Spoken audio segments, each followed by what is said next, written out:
Hi, today I'm going to present a meditation poem which was a gift from the Lord given to me on a spiritual weekend, and it's about the Maundy Thursday and the Passion, Crucifixion, and finally Easter Resurrection. It is a meditation. If you'd like to close your eyes, it would be appropriate. Breaking Out. It started out as a good day. Friday, I believe it was. It was just another weekend to billow our sails, as it oft does. Then came along this Jesus thing. I gathered from flapping jaws he was just another madman dying for a silly cause. Another band of followers, scraggly and poor, misguided and blind. You'd think they'd see clear through him, his scheme and purpose behind all his syrupy kindness, the miracles and stuff. But as the floggings weakened him, you could see he wasn't that tough. Although it was somewhat curious, the manner this person held after being beat and spat upon, his fiery eyes love spelled. For many stood by watching. I felt sorry for the chap, especially when they donned him with the robe and thorny cap. I remember quite clearly my own mouth parched and dried. The thirst I knew was his, dragging the tree undignified.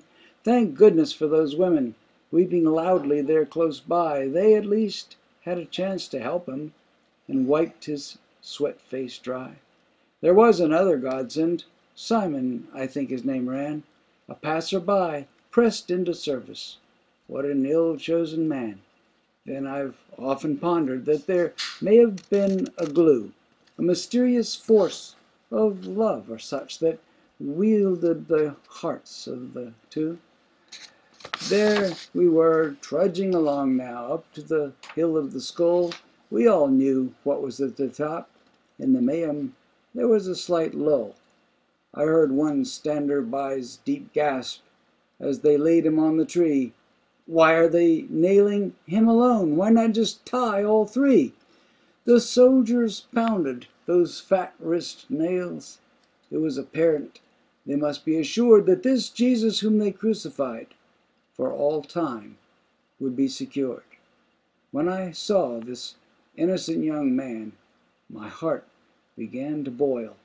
As they lifted him high in agony, my mind in fierce turmoil, just for a split second there I saw him looking at me. Out of the crowds around us, into my heart, he could see. Open the window of your soul. Close your eyes for a moment or two. See those pained, kind eyes of Jesus looking you through and through. I never did great wrongs, dear sir. Yes, but you're far from me. Come closer. I'll give you joy and peace and set your bound heart free. Right then my palms began to sweat. I could see that he was right. Where was the joy, the peace, the hope I'd fought with for all my might? His searching gaze as I beheld said plain enough to me, come closer. I've done all the work. Give me you, and I'll set you free. That's just what I did, midst the blood-bustling noise, as I saw him drinking the gall. Take my angry, selfish me, just as I am. And he took it all. I hung around till just before 3. The crowds had all gone but a few. A storm was blackening the skies. A threatening uneasiness grew. For the first time in a while he spoke. Forgive them. They know not what they do. As in a cry of deep anguish, he began shouting Psalm 22. He looked at his mother and a man named John, and afterward gazed at me. It is finished, he gasped in his final breath. But I knew that's not all there'll be. The lightning, the clouds, the furious rain, the ground shaking under my feet are all but a lost, fading memory. As I went over to take my seat beside John and his mother Mary, where we sat for the rest of the day, crying and sobbing and searching for words, but there was nothing to say. I helped him take him down from the cross, carrying him to the tomb. We heaved and shoved this huge round rock to seal off that precious room where all my life's past doubts were laid, and all my future's dreams. For I had given away my heart,